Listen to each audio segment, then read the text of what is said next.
नमस्कार, मी सुवर्णा जोशी. गावखेड्यातल्या कोरोना संबंधीच्या आणि कोरोना विषयीच्या सगळ्या घडामोडी या बुलेटिनमध्ये बघूयात. सुरुवात सोलापुरातून करूयात. सोलापुरामध्ये कोरोना बाधितांची संख्या 135 वर जाऊन पोहोचली आहे. पण कोरोना बाधितांवर उपचार करणाऱ्या डॉक्टरांच्या दिमतीला आता रोबोट धावून आलेले आहेत. अधिक जाणून घेऊया आमचे प्रतिनिधी सागर सुरवसे यांच्याकडून.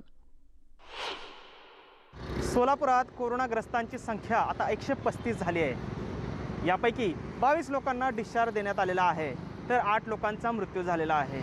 त्यामुळे 105 लोक जे आहेत ते या ठिकाणी उपचार घेत आहेत. असं असलं तरी सोलापूरची संख्या दिवसेंदिवस वाढतच आहे. त्यामुळे सोलापूरकर चिंतेत आहेत. तर दुसरी आनंदाची बाब म्हणजे या ठिकाणी या कोविडग्रस्तांसाठी जे कोरोना पॉझिटिव्ह आहेत यांच्या उपचारासाठी आता रोबो देखील सामील झालेला आहे. रेल्वे प्रशासनाच्या वतीने या ठिकाणी या रोबोची निर्मिती करण्यात आलेली आहे. सारथी असं या रोबोचं नाव आहे. जवळपास सर्व रुग्णांच्या जवळ जाऊन त्यांना त्यांची वस्तू असतील किंवा इतर कोणत्या गोष्टी ज्या आहेत त्यांच्या काही अडचणी आहेत याची देवाणघेवाण जी आहे ती या रोबोच्या माध्यमातून होते. त्यामुळे कोरोनाग्रस्तांसाठी आता एक मित्र देखील त्यांच्या सोबतीला आलेला आहे. त्याचबरोबर एकंदरीत सोलापूरची संख्या जी आहे ती अद्यापही आटोक्यात येत नाही आहे. यासाठी प्रशासन सज्ज आहे. सोलापूरमध्ये संचारबंदी लागू करण्यात आलेली आहे. काही ठराविक वेळेमध्येच जे काही वस्तू आहेत, जे काही पदार्थ आहेत ते खरेदी करण्याची मुभा देण्यात आलेली आहे. असं असलं तरी एकंदरीतच सोलापूरमध्ये आता एका अतिरिक्त अधिकाऱ्याची देखील नेमणूक करण्यात आलेली आहे. त्यामुळे आता तरी कोरोनावरती कंट्रोल होतोय का हे पाहणं महत्त्वाचं ठरणार आहे. व्हिडिओ जर्नलिस्ट अनिल कांबळेसह सागर सुरवसे, न्यूज 18 लोकमत, सोलापूर. बुलढाण्यामध्ये लॉकडाऊनचा सर्वाधिक त्रास शेतकऱ्यांना होतोय. शेतकऱ्यांचा लाखो रुपयांचा शेतमाल घरीच पडू नये. राज्य सरकारने शेतकऱ्यांचं संकट लक्षात घेऊन 1 एप्रिलपासून राज्यातील कृषी उत्पन्न बाजार समित्या काही अटींच्या अधीन राहून सुरू केल्या. पण बाजार समितीत सोशल डिस्टन्सिंगचा पुरता फज्जा उडाला. याविषयी अधिक जाणून घेतलं आमचे प्रतिनिधी अमोल गावंडे यांनी.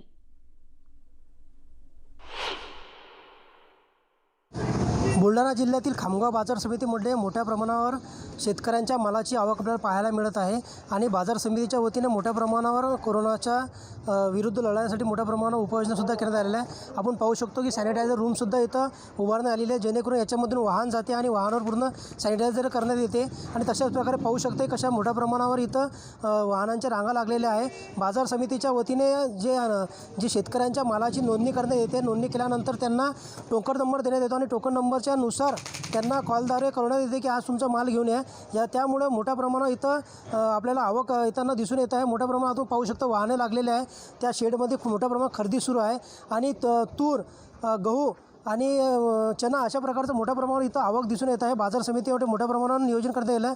मात्र यामध्ये सोशल डिस्टन्सिंगचा कुठेतरी फज्जा उडलेला आपल्याला सुद्धा यावेळी पाहायलाच मिळत आहे. बाजार समिती वतीने उपाययोजना केल्या, मात्र शेतकरी असो की व्यापारी मोठ्या प्रमाणावर इथं सोशल डिस्टन्सिंगचा फज्जा उडताना आपल्याला पाहायला म्हणजे दिसून येत आहे. त्यामुळे मोठ्या प्रमाणावर आता कोरोनाचा आपण सामना करत असताना कुठेतरी सोशल डिस्टन्सिंग पाळायला पाहिजे असं सुद्धा प्रश्न या निमित्त उपस्थित होत आहे. अमोल गावंडे, न्यूज 18 लोकमत, बुलढाणा. लॉकडाऊनमुळे हजारो परप्रांतीय कामगार मजूर पंढरपुरात अडकून पडले होते. राज्य सरकारने परप्रांतीयांना त्यांच्या गावी जाण्याची मुभा दिल्यामुळे त्यांनी हालचाली सुरू केल्या. त्यांना परत जाण्याकरता आवश्यक असलेलं मेडिकल सर्टिफिकेट मिळवण्यासाठी कामगार आणि मजुरांनी सरकारी रुग्णालयाबाहेर आज गर्दी केली होती. आढावा घेतला आमचे प्रतिनिधी वीरेंद्र उत्पात यांनी. पंढरपूर आणि पंढरपूर परिसरातील जे परप्रांतीय आहेत त्यांना आपल्या गावी जायचं आहे आणि त्यांना जाताना मेडिकल सर्टिफिकेट हे मिळणं आवश्यक आहे. पंढरपूर नगरपालिकेमध्ये त्यांच्या ज्या वैद्यकीय तपासण्या करून हे मेडिकल सर्टिफिकेट दिलं जातं आहे. तुम्ही पाहू शकता ही भली मोठी रांग आहे त्या सगळ्या परप्रांतीय बांधवांची आहे, ज्यांना इथं तपासणी केली जाते आणि तपासणी करून हे मेडिकल सर्टिफिकेट दिलं जातं.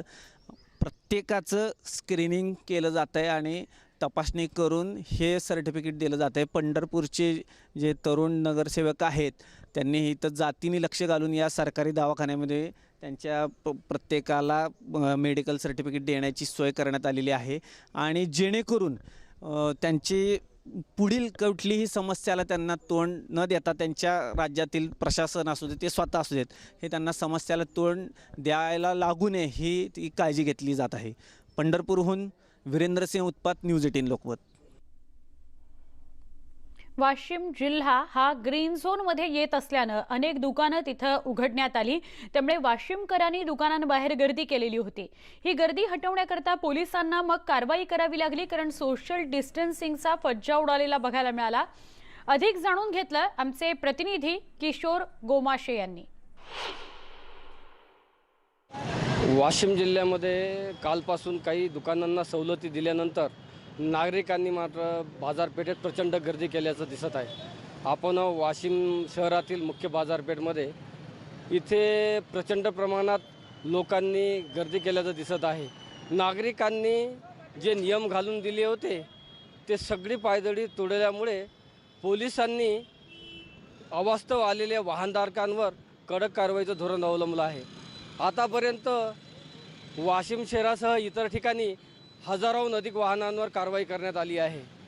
वाशिम जिल्हा ग्रीन झोनमध्ये जरी असला तरी कोरोनाचा कोणताही संसर्ग होऊ नये म्हणून पोलीस यंत्रणा तसेच जिल्हा प्रशासन सजग आहे. मात्र नागरिकांनीही याला साथ देणं गरजेचं आहे. किशोर गोमाशे, न्यूज 18 लोकमत, वाशिम. महाराष्ट्र आणि छत्तीसगडच्या तेलंगणात असलेल्या मजुरांना तेलंगणा सरकारनं माणुसकी न दाखवता महाराष्ट्राच्या सीमेवर आणून सोडलं. याची कोणतीही कल्पना महाराष्ट्र सरकारला दिली गेली नव्हती. 4000 मजुरांची आरोग्य तपासणी न करताच त्यांनी ग्रीन झोन असलेल्या गडचिरोलीच्या सीमेवर या सगळ्या मजुरांना कामगारांना आणून सोडलं. त्यामुळे गडचिरोली प्रशासनाचं काम वाढलं आणि चिंताही वाढली. कोरोना विषाणूचा प्रादुर्भाव सगळीकडे रोखण्यासाठी प्रयत्न सुरू आहेत. गडचिरोली जिल्हा प्रशासनाने ज्या पद्धतीनं कारवाई केली किंवा उपाययोजना केल्या होत्या त्याचा परिणाम असा आहे की एकही रुग्ण या ठिकाणी सध्या आढळलेला नाही. गडचिरोली जिल्हा सध्या ग्रीन झोनमध्ये आहे. मात्र अलीकडे गेल्या 2 दिवसात मोठ्या प्रमाणात तेलंगणामधून सुद्धा येणाऱ्या मजुरांची संख्या वाढलेली आहे. त्यामुळे कुठंतरी धोका निर्माण होतो का अशी शंका आता निर्माण झालेली आहे. आपल्यासोबत जिल्हाधिकारी दीपक सिंघा सर आहेत. आपण त्यांना विचारू. सर, मला सांगा, एकूण कशा पद्धतीने उपाययोजना आपण करत आहोत की गडचिरोली जिल्हा हा कोरोना बाधित राहू नये म्हणून? ते आतापर्यंत आपल्याकडे एकच कोरोनाचा रुग्ण नव्हता. आपण फार चांगल्या प्रमाणे सर्व्हेलन्स ठेवलेली होती आणि आता पूल टेस्टिंग पण सुरू केलेली होती. जवळपास 200च्या जवळ आपले टेस्टिंग झालेले आहे आणि सगळे आतापर्यंत आपल्याकडे नेगेटिव्ह आहे. पण आता 2 दिवसापूर्वी जसाही हा ओपन लेबरचा ऑर्डर आला त्याच्यामध्ये आपली प्लॅनिंग सुरू होती. पण तेलंगणा गव्हर्नमेंटने ना विचारता कुठली इंटिमेशन न देता 7000 लेबर काल आपल्याकडे आष्टी बॉर्डरवर सोडलेले होते. त्याच्यामध्ये आतापर्यंत जवळपास 5000 लेबर आमची आलेली आहे. 4000 चे जवळ त्यांची स्क्रीनिंग पण, मेडिकल स्क्रीनिंग पण झालेली आहे. पण आता एवढे मोठे लोक आपल्याकडे एकदा आले आणि कुठलेही सोशल डिस्टन्सिंग न बाळगता तर आपल्याकडे आता तो धोकाच्या परिस्थिती निर्माण झालेली आहे.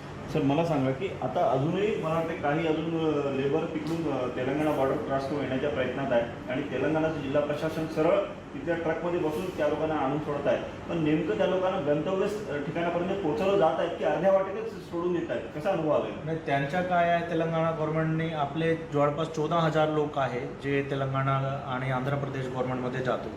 पण तेलंगणा गव्हर्नमेंटने कुठलीही आपल्याला परवानगी न घेता आणि कुठलेही इंटिमेशन न देता ते फक्त काय करतात, त्यांच्याकडनं पैसे घेतात आणि ट्रकमध्ये त्यांना आपली बॉर्डरपर्यंत सोडून जातात. त्याच्यामुळे आपल्या अडचणी होत्या की आपले लोक आहेत ते आपल्याला घ्यावं लागतात. पण हा एकदमच बिना ह्युमॅनिटी बघून आणि कुठली मानसिक आपली जो आहे ह्युमॅनिटी ना ठेवता ते आपल्या लोकांना आपल्यापर्यंत सोडून देतात. एकूण आपण जर बघितलं तर तेलंगणाच्या जिल्हा प्रशासनानं ज्या पद्धतीनं एक बळजबरीने सगळ्यांना त्या ठिकाणी महाराष्ट्राच्या सीमेत दाखल करून सोडण्याचा प्रयत्न केलेला आहे. त्याच्यामुळे आतापर्यंत जे प्रयत्न चांगल्या पद्धतीने यशस्वी झालेले आहेत त्याला कुठेतरी धोका निर्माण झालेला आहे. मात्र जिल्हा प्रशासन तरीही आपल्या पद्धतीनं प्रयत्न करत आहे.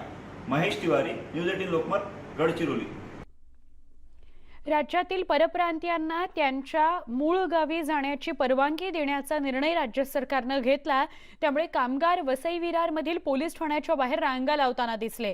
पण पालघर जिल्ह्यात पोलीस नव्हे तर परवानगीचं पत्र जिल्हाधिकारी देत असल्यानं पोलीस ठाण्याबाहेर गर्दी करू नका असं आवाहन पोलीस करत होते. आपण आता नालासोपाऱ्यामध्ये आहोत. गावी जाण्यासाठी मुंबईचे कमिशनरने पोलीस स्टेशनमधून परमिशन मिळत आहे, परंतु पालघर जिल्ह्यामध्ये या ठिकाणी कलेक्टर या ठिकाणी प्रभारी असल्याकारणाने या ठिकाणी ती सोय उपलब्ध अद्याप तरी केली नाही. परंतु पालघर जिल्हाधिकाऱ्यांनी या ठिकाणी त्यांनी एक लिंक दिलेलं आहे. त्या लिंकवरती अप्लाय केल्यानंतर त्यांना बारकोड मिळतो आणि त्यानंतर त्यांना गावी कसं जायचं काय जायचं त्याची माहिती दिली जाते. परंतु मुंबईच्या धर्तीवरती पालघरमध्ये सुविधा पोलीस ठाण्यात सुरू आहे अशी अफवा असल्याचं पोलीस सांगत आहे. कारण या ठिकाणी पालघर जिल्ह्यामधील पोलीस ठाण्यात कोणीही गर्दी करू नये असं आवाहन आता पोलिसांनी केलेलं आहे. विजय देसाई, न्यूज 18 लोकमत, नालासोपारा. राज्यामध्ये म्हणजे महाराष्ट्रात मद्य विक्री सुरू करण्याचा निर्णय झाल्यावर अहमदनगर जिल्ह्यातही जिल्हाधिकाऱ्यांनी वाईन शॉप्सना सुरू व्हायला परवानगी दिली. त्यामुळे आज दिवसभर मद्य विक्री करणाऱ्या दुकानांसमोर प्रचंड गर्दी होती. मद्यप्रेमी तासनतास रांगेत उभं राहून दारू खरेदी करत होते. कोरोनाचा प्रादुर्भाव रोखण्यासाठी शासनाने जवळपास 41 दिवस दारूबंदी केली होती. त्याच्या 41 दिवसांनी शासनाने दारूचे जे वाईन शॉप आहे ते चालू करावे असे आदेश दिलेले आहे. कालच दिले होते, परंतु आज ते आदेश जिल्हाधिकाऱ्यांनी पारित केलेले आहे. त्यानुसार आज 10 वाजता अहमदनगरमध्ये ते वाईन शॉप आहे ते सुरू झालेलं आहे.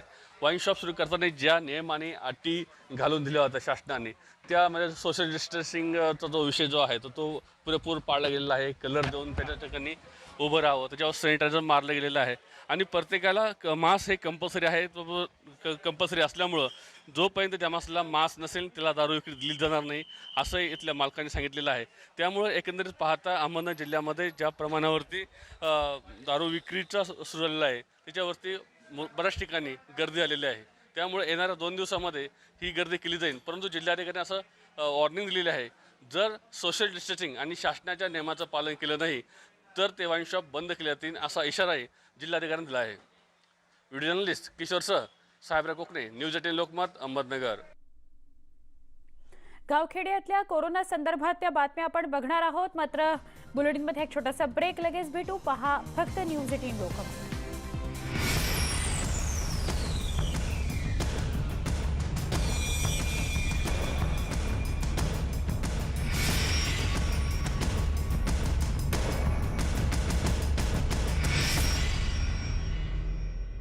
टप्प्यातल्या लॉकडाऊनमध्ये काही प्रमाणामध्ये शिथिलता दिल्यानंतर कोल्हापूरमधल्या रस्त्यांवर वर्दळ पाहायला मिळते. ट्रॅफिक जे इतर वेळेला असतं तसं ट्रॅफिक पाहायला मिळतं आहे. मग काही ठिकाणी सोशल डिस्टन्सिंग पाळलं जात आहे, मात्र काही ठिकाणी ते पाळलं जात नाही असंच चित्र पाहायला मिळतं आहे. मी सध्या आहे कोल्हापूर शहरातल्या लक्ष्मीपुरी परिसरामध्ये.